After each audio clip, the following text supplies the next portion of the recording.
예, 그러면 해외 선물 가이드 이어가 보도록 하겠습니다. SC 글로벌 센터의 김선규 소장과 함께합니다. 어서 오십시오. 네, 안녕하세요. 예, 안녕하세요. 또 새벽에 이렇게 뵙게 됐습니다. 네.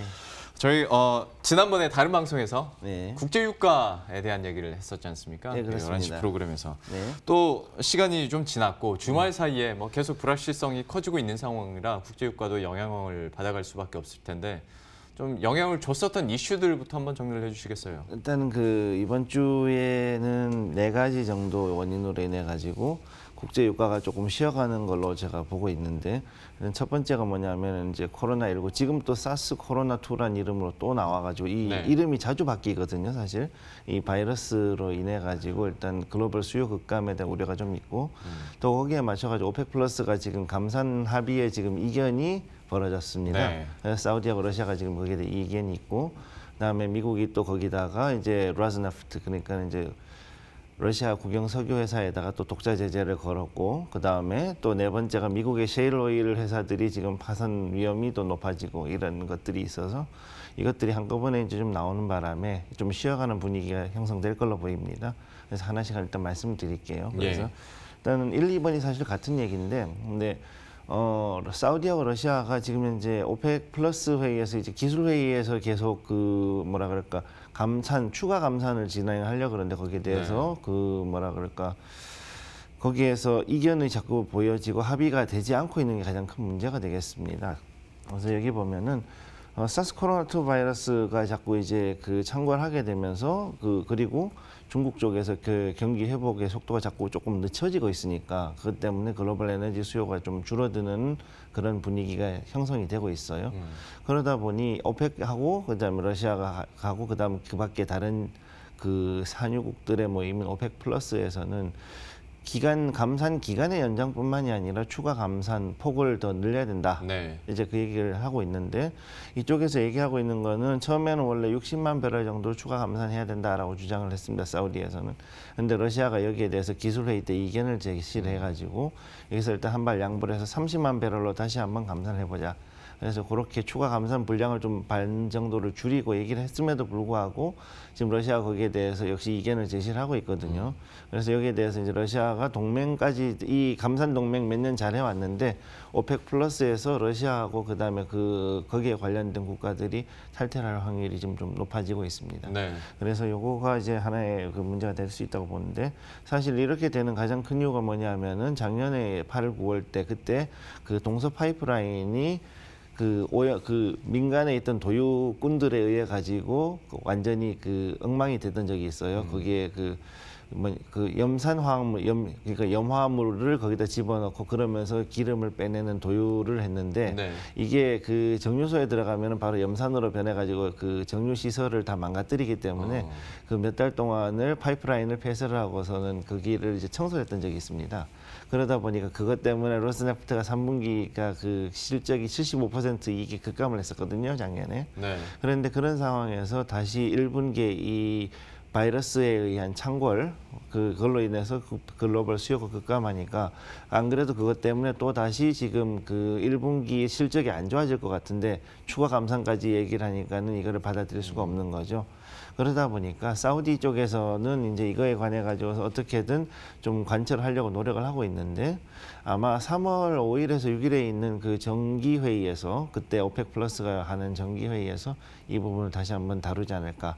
요거에 대해서는 아직까지는 이제 하나의 이벤트로 좀 남아 있을 확률이 높다고 저는 보고 있습니다. 예. 예, 그래서 여기 첫 번째 이야기가 될 것이고, 그다음 두 번째가 지금 얘기했던 이 로스네프트, 그러니까 러시아의 국영 석유 회사, 이 로스네프트가 미국의 독자 제재를 일단은 맞았거든요. 이게 왜 그러냐면은 로스네프트가 러시아 원유를 이제 단지 그냥 퍼사는 것뿐만이 아니라 해외 개발도 많이 해가지고 여러 군데에서 이제 가져옵니다. 네. 그런데 그 중에 지금 미국이 제재를 걸어놓은 베네수엘라에서도 개발을 많이 했거든요. 근데 지금 현재 베네수엘라가 사실은 사우디만큼 혹은 그 이상으로 지금 매장량이 많다라고까지 평가가 되고 있어서 여기를 세계의 메이저들이 다 들어가고 있습니다. 그런데 여기에서 로스네프트가 이 기름을 퍼가지고서는 중국하고 인도에다가 굉장히 많이 정유소에다 갖다 줬거든요. 그러다 보니까 이것 때문에 여기에 대해서 또 지금 미국이 독자 제재를 걸었습니다. 그런데 요 독자 제재 걸은 거에 대해서 로스네프트가 지금 반발을 했고, 그리고 이거에 대한 근거가 뭐냐면은 쉐브론은 그거에 대해서 독자 제재 안 걸었는데 그거를 또 일단은 그 면제를 받고서는 계속 푸고 있거든요. 개발하고 푸고 있으니까 네. 그거에 대해서 야 그럼 너네 편은 봐주고 나는 왜 안 봐주느냐 해서 이제 반발이 이제 일어난 거죠. 그러다 보니까 거기에 대한 것도 지금 이제 또 역시 하나의 그 뭐라 그럴까 이 제재에 대한 것 때문에도 역시 미국하고 러시아 관계가 좀 안 좋아질 수 있어요. 그래서 요거 때문에도 지금은 이 하나의 악재로 작용할 수 있고, 그다음 마지막으로 여기 셰일 오일에 대한 얘기를 잠깐 언급을 드리자면은 2024년부터 해서 이제 이 셰일 오일 회사들이 발행했던 채권들이 회사채들이 이제 상환이 돌아옵니다. 근데 무디스가 지금 현재 수요일에 발표한 자료에 의하면은 이 대부분의 그 60% 이상의 이 채권들이 대부분이 그 투기급 아니면은 이제 그 투자 부적격급으로 가는 거죠.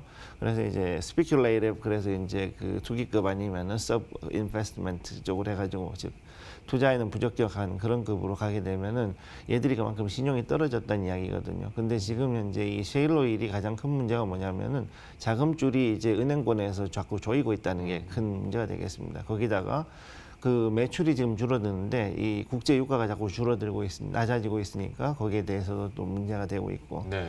또 그 상태에서 그 인수합병의 위협이 자꾸 존재를 하는 거죠. 그래서 이제 그 채권 상환 기일은 도래를 하는데 매출이 늘지 않고 또 이렇게 자꾸 그 주변에서 압박이 들어오고, 또 팔려 그래도 그 연방 정부에서 또 이 얘들이 있는 그 오일 유전지대에다가 그 핵 폐기물 핵 폐기물 그 저장소를 추가로 2군데를 만들려고 그러는데 그게 지금 참 공교롭게도 이 페름 분지하고 연결이 돼 있어요. 그래서 이 셰일 가스나 오일을 파는 것도 지금 어려운 상태가 돼 있고, 그래서 이 손바뀜이 저는 일단은 21년까지는 될 거라고 봤는데 이 코로나 바이러스 때문에 2023년까지는 갈 거라고 저는 예상을 했었습니다. 그런데 만약 이들이 파산하게 될 경우에는 이 파산 절차에 따라 가지고 가게 되면은 이게 또 어느 정도 또 다시 원래대로 돌아올 수 있지 않을까, 그런 생각도 좀 하고 있거든요.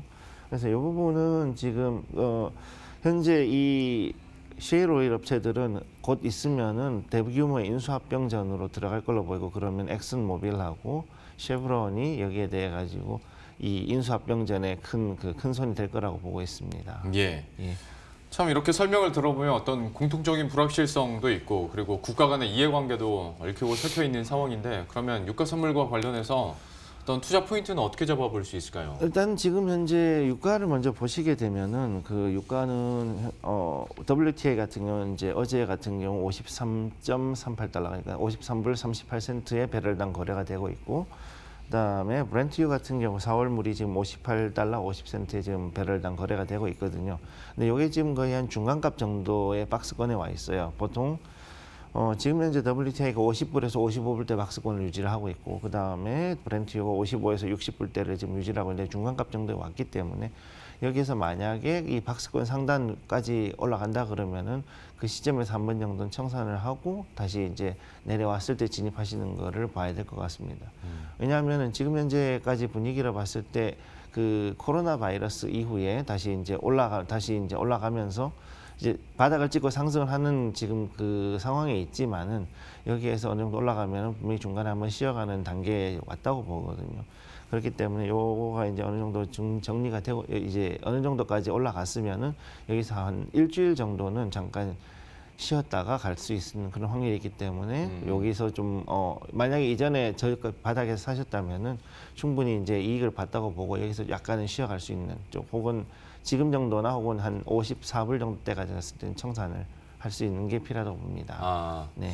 그 지난번에 제가 그 앞서서 언급해서 다른 프로그램에서 그 레인지 설정해 주셨었는데 WTI가 50에서 한 55달러 얘기를 해주셨고, 그렇죠. 브렌트유가 55에서 한 60달러 선대 얘기했지 않습니까? 그렇습니다. 지금이 각 그 레인지의 상단에 있기 때문에 만약에 좀 상단이라고 생각한다면 잠시 이제 실현을 한 다음에 쉬는 것도 좋겠다. 네. 예, 그 관점에서 저희가 이해를 하도록 하겠습니다.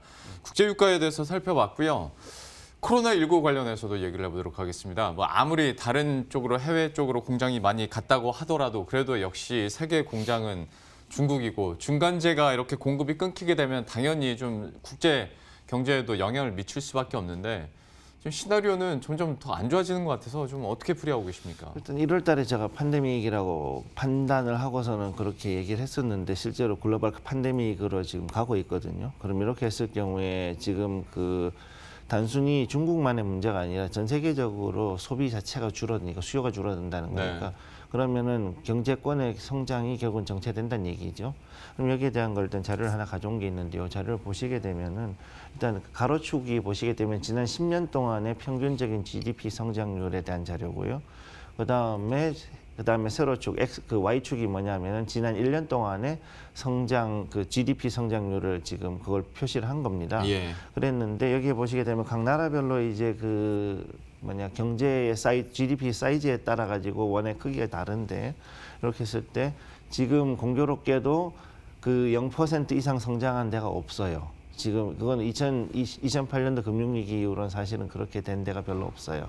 그래서 이거를 따라가려 그러면 굉장히 많은 시간이 좀 걸릴 걸로 보고 있는데 이 와중에 지금 코로나19라고 그러죠. 코로나19 바이러스가 그 이 수요에 대한 거를 또 다시 타격을 줬기 때문에 그러면은 여기에서는 더 이상 그 뭐라 그럴까 이번 상반기 중에는 어느 정도 극적인 모멘텀이 없는 한은 올라가기가 좀 쉽지 않을 것이다라고 보는 것이죠. 예. 저기 보시면 이제 한국 같은 경우도 지금 최근 10년 동안에 마이너스 1% 미만의 성장에다가 그 다음에 1년 동안에도 거의 한 마이너스 0.7% 정도 성장이거든요. 그래서 이게 상당히 그 뭐라 그럴까 미중무역 분쟁이라든가 뭐 여러 악재 때문에 한국도 좀 많이 침체돼 있다고 보시면 됩니다. 예. 네. 전반적으로 좀 악재가 돼 있던 상황에서 코로나19가 더 이제 큰 악셀러레이터를 밟게 되는 것 같은데 그렇죠. 이게 실제로 그러면 상품 투자에 있어서 예. 그러면 전략을 짜기도 만만치가 않을 것 같습니다. 어떤 시각각을 주고 계세요? 사실 지금 거의 대부분의 상품들이 이제 바닥을 코로나19가 춘절 때 창궐한 뒤로 그때 당시에 이제 굉장히 바닥을 쳤다가 이제 다시 올라가서 회복하는 모습을 보이고 있지만은 지금 올라가는 기세도 어느 정도 조금 약간은 쉬어가는 그런 상황이 왔거든요.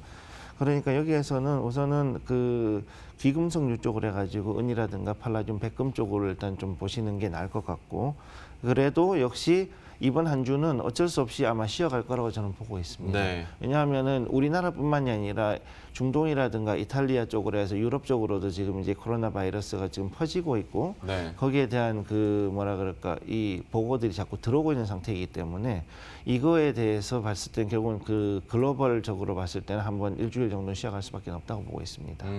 일주일 정도는 어쩔 수 없는 조정이 나올 수 있겠고 그중에서도 그래도 보자면 귀금속 쪽으로 한번 관심을 가져보자라고 얘기를 해주셨어요. 국제유가에 대해서는 어느 정도 좀 쉬어갈 필요가 있다라고까지 이렇게 얘기 들어봤습니다. SC 글로벌 센터 김성규 소장과 함께했습니다. 고맙습니다. 고맙습니다.